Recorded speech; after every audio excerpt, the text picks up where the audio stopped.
Hello friends, today we are going to discuss about District Mental Health Program.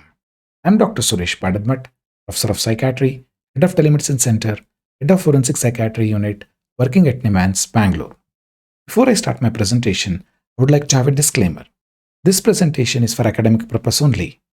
For clinical or legal opinion, please do contact respective professionals. Conflict of interest? None. In this video, I am going to discuss about the District Mental Health Program, why we need this District Mental Health Program, how it evolved, what are the components of District Mental Health Program, and we will critically evaluate District Mental Health Program and also what will be its future. The people who are going to benefit by this video are psychiatrists, doctors working in National Mental Health Program, registered medical practitioners, policymakers, implementers, and evaluator of NMHP, nurses, psychologists, healthcare workers, social workers, NGO, and also persons with mental illness and their family members. The World Health Organization has clearly said that there can be no physical health without mental health. With this background, let's understand why we need District Mental Health Program. The simple reason is the burden of mental illness in our society. If you look at the burden, the common mental disorder is 9 to 10%. Severe mental disorder is 0.3 to 0.7%. Substance use disorder is 4 to 5%. Child and adolescent psychiatric disorder is 9 to 10%. Suicidal ideation and behavior is 0.5 to 0.9%. Geriatric mental disorders are 10 to 20%. This is done by various studies and it has been present across India. But however, the recent National Mental Health Survey done by NIMHANS Bangalore in 2014 and 16 gave a good picture of mental health morbidity in our country. This study was conducted across India in 80 taluks, 43 districts, and 12 selected states, which was representative of the whole country. And the sample size was 39,532 individuals. In this study, the psychiatric morbidity was 13.7% for lifetime prevalence, whereas cross-sectional prevalence was 10.6%. It is defined as 1 year prevalence. However, the severe mental disorder was 0.8%. Across India, if we consider these rates, general population is at this point of time is 140 crore. If it is 10%, that is 14 crore population requires mental health consultation. However, severe mental disorder is 0.8%. That is 1 crore population. We require to provide care for 14 crore population. Either it may be psychosocial care, counseling, or else even yoga. At times, medication has to be given. It's a huge challenge in front of the society. But at the same time, the treatment gap found in the National Mental Health Survey was 70 to 86%. The treatment gap is people who are suffering from mental illness at the same time not on medication.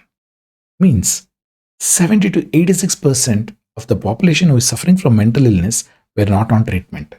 The treatment gap is huge.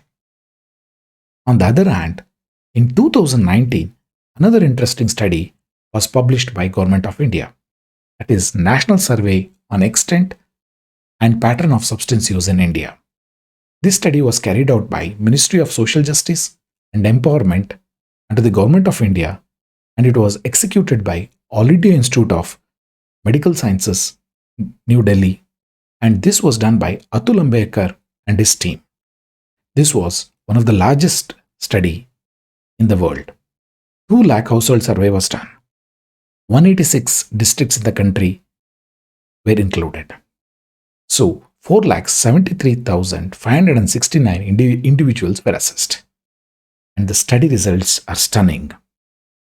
Alcohol dependence, that is addiction, is 2.9 crore people. Means it is not just 2.9 crore population is addicted to alcohol. It is 2.9 crore families are suffering. It is just one person is not suffering. Imagine if a person, that is a father or the head of the family, is addicted to alcohol. He's not the only person who is suffering. The whole family is suffering.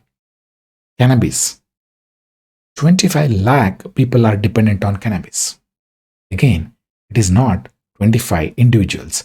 It is 25 lakh families. Opioid. 28 lakh people are dependent on opioid. That again, 28 lakh families are suffering. Look at the other drug dependence.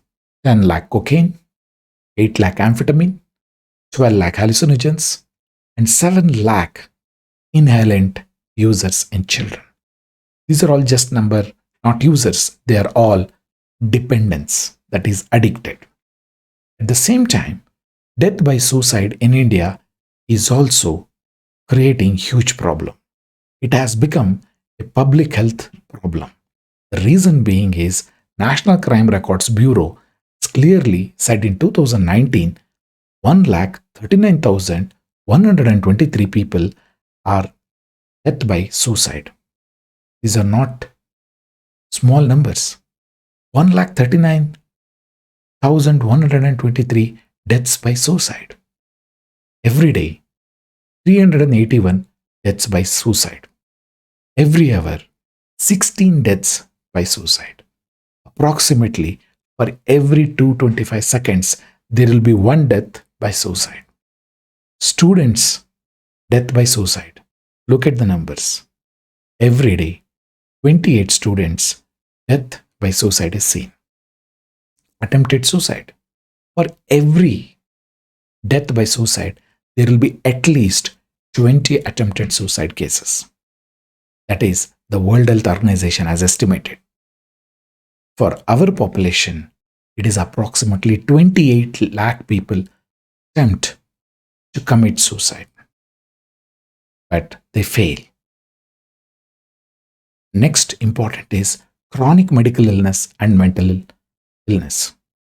In chronic medical illness, the mental illness also increases. The chronic medical conditions like diabetes, hypertension, heart disease, HIV, stroke, pain disorder, neurological conditions, cancer disorders, chronic kidney diseases, neurological and chronic medical condition. Here the mortality increases by 2 to 3 times. At the same time, the morbidity is 50 to 70%. That means, along with chronic medical condition, 50 to 70% of them have mental illness also. At the same time, a person with mental illness has 10 years short lifespan than the general population. That means they die early 10 years when compared to the general population. At the same time, if you look at the high risk population like children, elderly, perinatal women, disaster affected population, custodial population, migration population, certain jobs, and chronic medical conditions have higher rates of mental illness. At the same time, if you look at the resources, it is a huge challenge. We have hardly 45,000 to 60,000 inpatient beds, and around 30 to 40% are occupied by chronic psychiatric condition patients. We have hardly 9,000 psychiatrists, 2 to 3,000 clinical psychologists, 2 to 3,000 psychiatric social worker, and 2 to 3,000 psychiatric nursing. Unfortunately, the training in psychiatry in UG, that is undergraduate, is very poor. At the same time, stigma prevents persons with mental illness to seek help. At the same time, the society, the people, the doctors, and the healthcare professionals are poorly informed about mental illness. Most of them say, "Why do you take psychiatric medication? Stop them, they cause addiction," without knowing the effect of mental illness on the person and their family members. Considering this huge burden, the government of India in 1982 drafted, and planned to implement National Mental Health Program, keeping the huge burden, and they decided to provide mental health care at the primary healthcare center.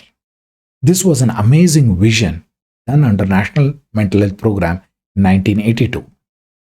Under the National Mental Health Program, they realized they are unable to operationalize providing care at the PHC level. Hence, to operationalize it, they decided district mental health program to be the operational place. Hence, the Bellary was taken and a pilot project was done.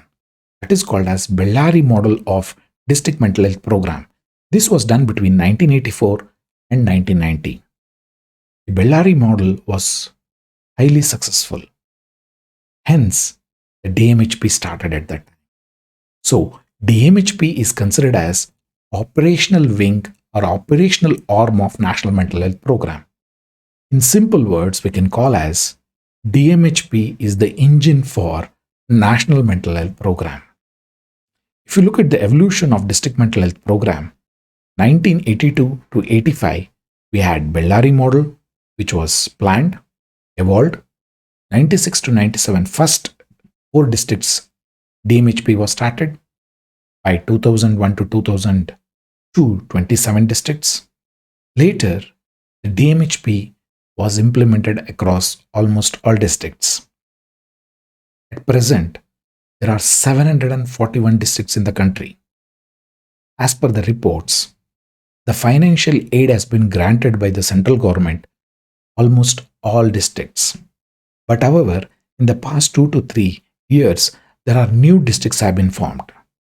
But the center has already allocated the finances for all these DMHPs.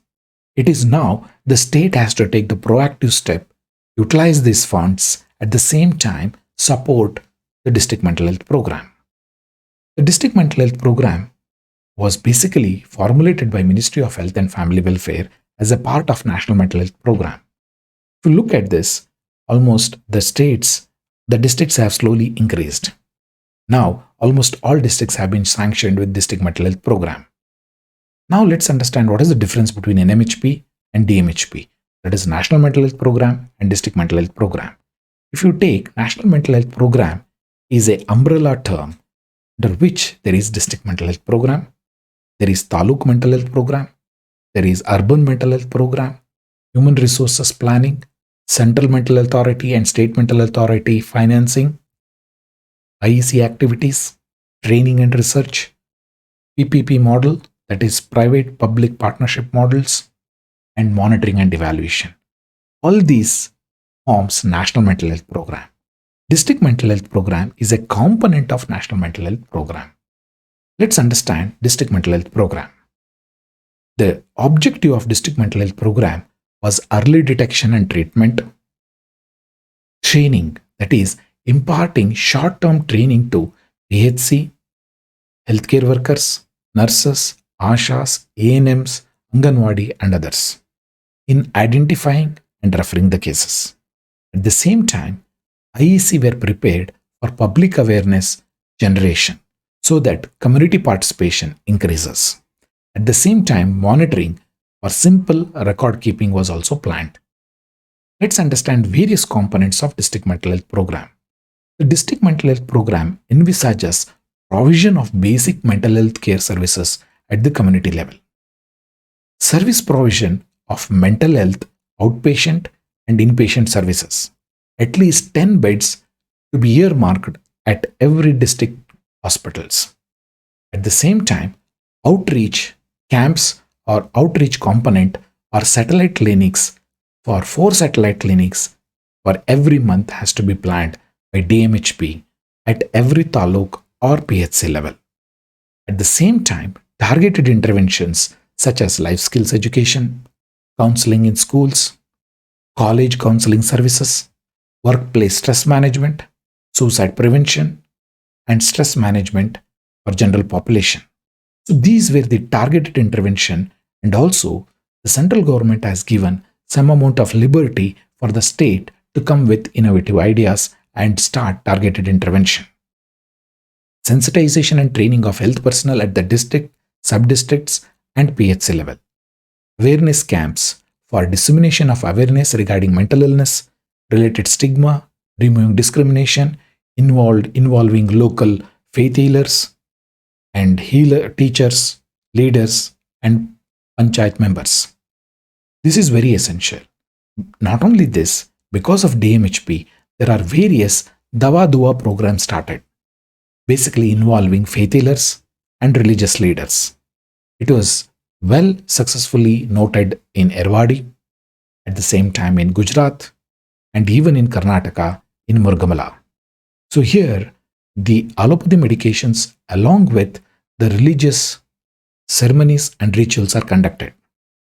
If you accept their model of illness, that is religious and various other reasons the mental illness causes, if you are able to accept that, they will be able to accept your medication. So why not both can go hand in hand? So the Dawa Dua program is working very well in many parts of the country. At the same time, community participation is very essential. That is, you can't just say it is a medical model of illness. It is psychosocial model of illness. Linkage with self-help groups, families, caregivers, and NGO is very essential.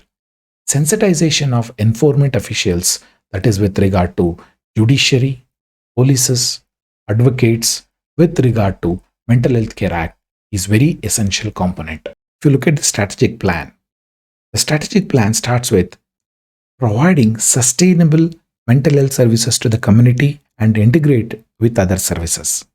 Early detection and treatment of patients within the community. Reduce the travel distance for patients so that they can focus on providing care at home and also they can earn their livelihood. Reduce the pressure on mental hospitals.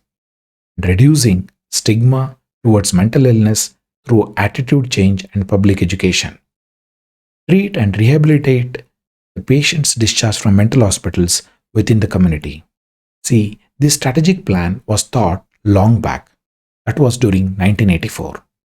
If I just take an example here, when COVID pandemic occurred, the initial part of 2020, they thought of providing institutional care. If you remember March, April, May of 2020, it was only institutional care. The patients were isolated, admitted in the hospitals. The hospitals became overcrowded. It was very difficult to provide care. At the same time, when they are able to understand COVID and they are able to recognize that it can be treated in the community, and the permission was given for isolation at home and treatment at home, only the severe cases were admitted. Immediately, the problem started reducing. The hospital and also the cost of providing treatment reduced dramatically. That means community care is the only way to go forward, not only in terms of economy, in terms of upholding the rights of a persons with mental illness or any illness. Hence, we should treat the person at their home, at their doorsteps. That is the only way of effective treatment and also acceptability, affordability, and quality care. Under district mental health program, human resources was also allocated, but they were on contractual basis. Now also they are on contractual basis. There are very important 7 human resources were provided. One is psychiatrist, psychiatric nurse, community nurse, clinical psychologist, psychiatric social worker, record keeper, and case registry assistant. At the same time, the DMHP mandates 4 camps per month. The camp approach is nothing but satellite clinic in Taluka place once in a week. So camp approach, it looks very good. It increases the number, but unfortunately, in the long run, it's not going to make any kind of help to the local community. Hence, the camp approach needs to have a clear mandate of empowering the local system. That means if a DMHP team is visiting a taluk, they will not only provide services, they need to sensitize the local people. At the same time, empower the local health professionals. That means they need to provide care along with the DMHP team. They should need to have a clear exit strategy. Without that, the mental health care camp becomes burden on the DMHP over a period of time. Hence, this mental health care camp approach should be planned with empowering of local health resources. Otherwise, what happens in NIMHANS, they used to have 12 to 13 various camps across in and around Bangalore. Unfortunately, over a period of 2 to 3 decades, these camps were running. And local primary health center, community health centers started referring cases to the camps. None of the local healthcare professionals got empowered, never thought of learning mental health, how to treat mental illness. And they used to refer those cases, telling that every third Saturday, you please visit the camp the psychiatrists from NIMHANS are visiting. That means we disabled the local health professionals. That should not happen.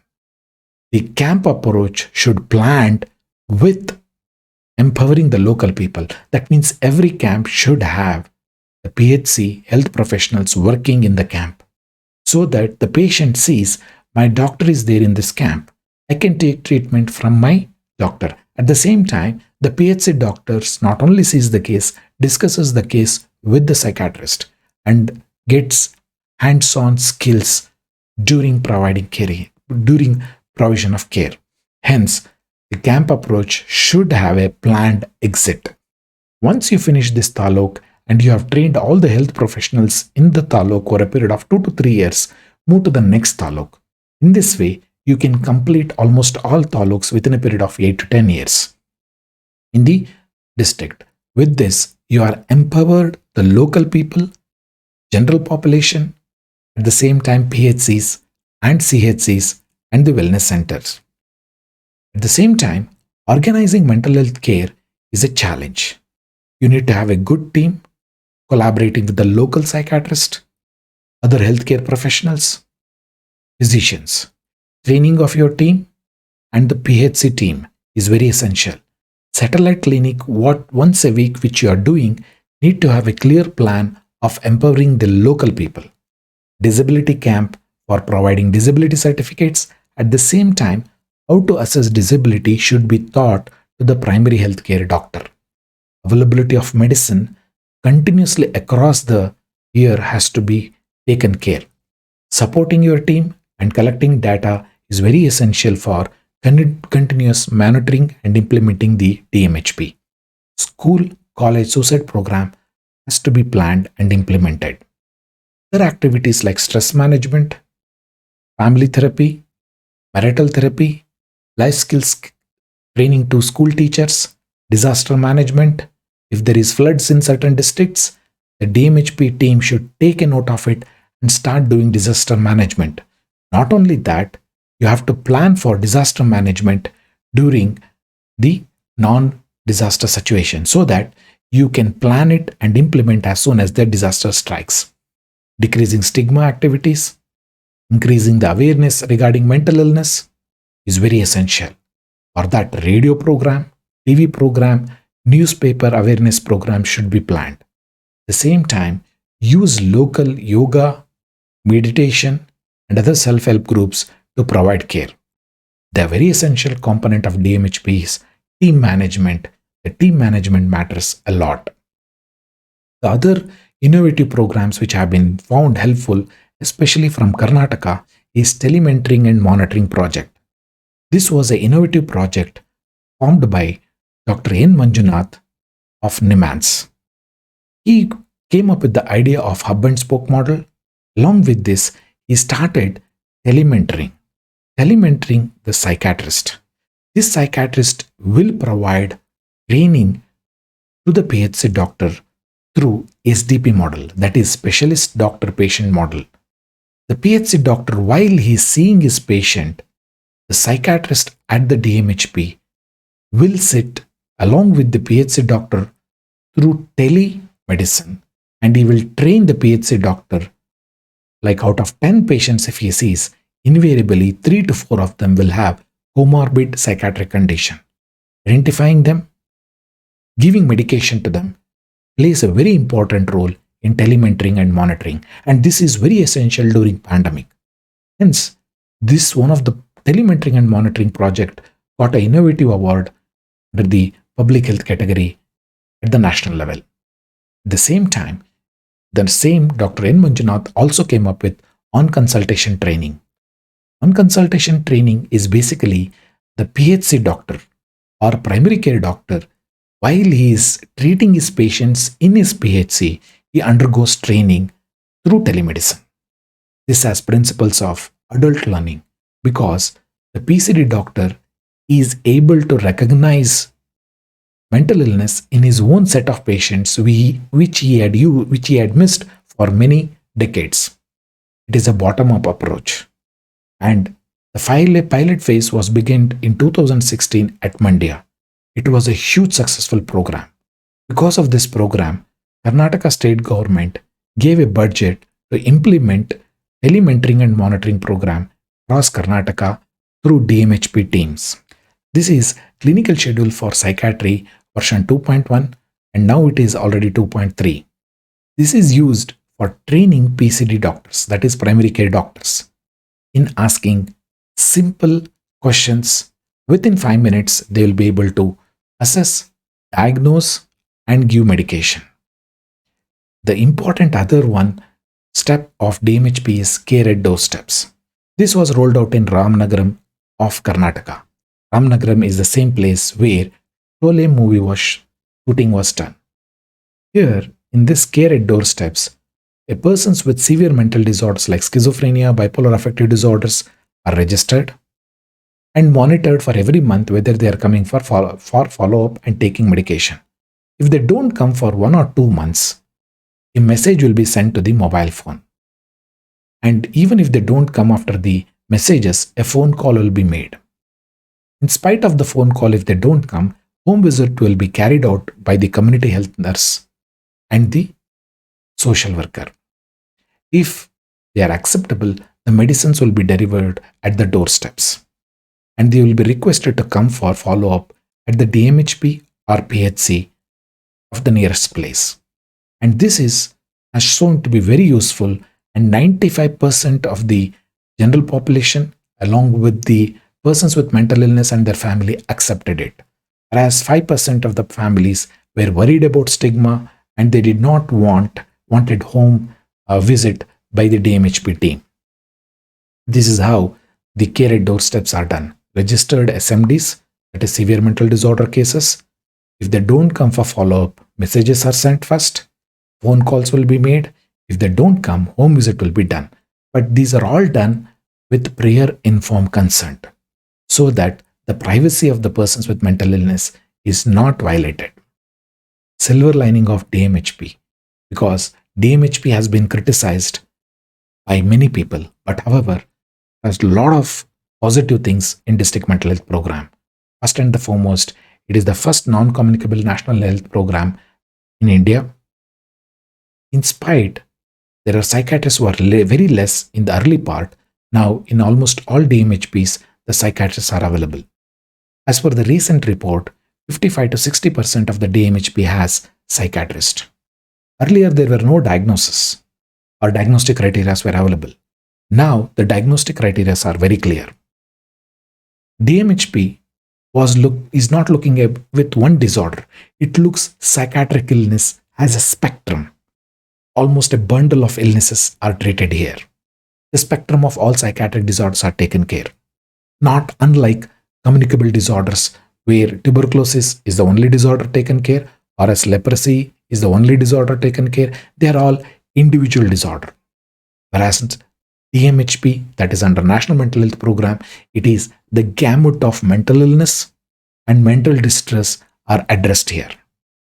The communicable disorders have a starting point and closing point by telling that eradication of polio, eradication of tuberculosis, and the program stops.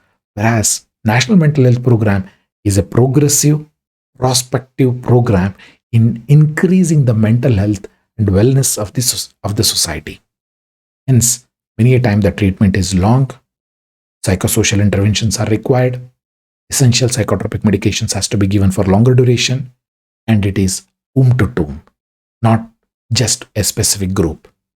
And it's a long struggle, but worth the fight. The reason being is it is the first non-communicable national program, and it is one of the successful national non-communicable disorder program. At the same time, the Mental Health Care Act of 2017, Section 18 mandates every state to provide right to access for mental health care. The access for mental health care is all type of services: inpatient services, outpatient services, rehabilitation services at the community health centers and above. Not only that, child psychiatric services has to be provided and the geriatric psychiatric services to be provided at the district level. It should be affordable, acceptable, quality, and quantity. If these services are not made available, the state has to provide compensation to the patient and their family members for taking the same care in private. That is, with the private mental health care provider. Free treatment has to be provided for below poverty line or destitute patients. Long-term care has been included under Mental Health Care Act.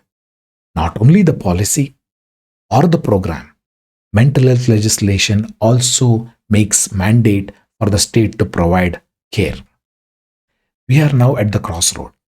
The crossroad is basically we are providing district mental health program, urban mental health program, and taluk mental health program. At the same time, at the primary health care center, we are providing DMHP. And now we have got health and wellness center community care. So we have vertical DMHP program and the horizontal Ayushman Bharat program. So these two programs needs to be intersected and the provision of care has to be planned appropriately so that the last person in the community gets the treatment. So vertical program, DMHP, which is now almost reached the district place. Now Ayushman Bharat is getting rolled out across the country, which is a horizontal program, I would rather say. So the intersection of vertical program and horizontal program, if we are able to integrate, we will be able to provide mental health care at the doorsteps. With this pandemic has taught us a very good lesson. The district mental health program should now be converted into a digital mental health program. Means patient and the family members should get treatment at the home through IT, that is through digital media. Hence, it is now time to change the district mental health program into digital mental health program. It has a bright future and it is a prospective, and we can decrease the mental distress across the population. The main goal of district mental health program is to provide care at the doorsteps. Thank you very much for giving your valuable time. Stay safe.